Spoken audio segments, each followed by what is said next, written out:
Today for this tutorial, you'll need 4 rolls of 15-foot burlap ribbon and one 16-inch box-style wire wreath frame, along with any accessories you want to decorate your wreath. This is the burlap ribbon I usually like to use. You can just get it at your local craft store.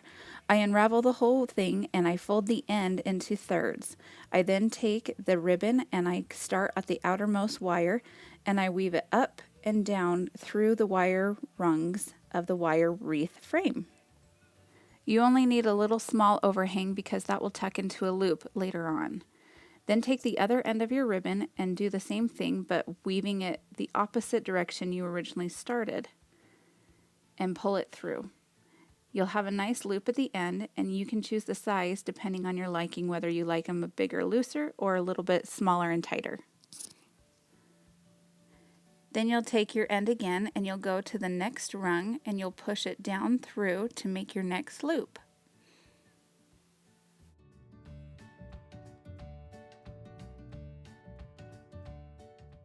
Make sure you are stopping at the same point with each loop so that each loop is approximately the same size.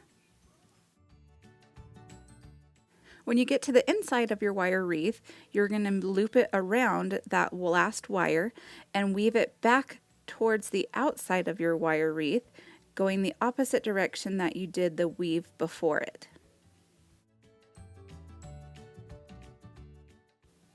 Make sure you are making each loop the same approximate size as the one previous to it to get a more even and uniform look.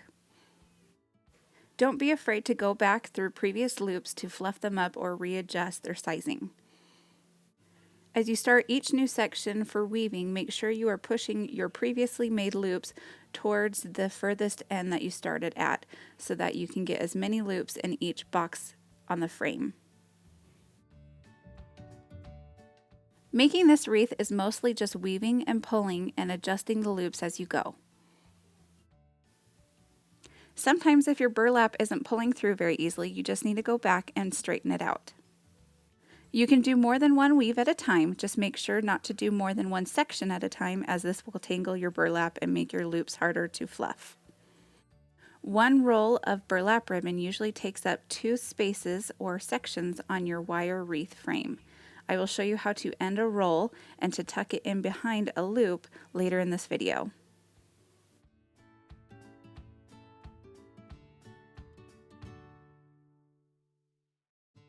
As you near the end of the ribbon, you will try to make as many loops as you can to minimize the amount you have of salvage. Then you will take that extra portion of your ribbon and tuck it into one of the loops behind. This is what your wreath should look like when you're all finished using all 4 rolls of your burlap. This is where you can have a little bit of fun in styling and accessorizing your wreath to your own liking. I like to add flowers, so what I do is I take the stem off of one of the flowers and I tie a string behind the greenery on the back of the flower. I then take the string and weave it through the loops and tie it to the wire wreath frame. This allows me to easily accessorize and change up the decor on my burlap wreath. I usually make a bow to go with my burlap wreath. You can watch how I made this one in another video on our page. And there you have it. That's how you make a chic but simple burlap wreath. Of course, thank you so much for watching, and please subscribe for more videos. Have a great day.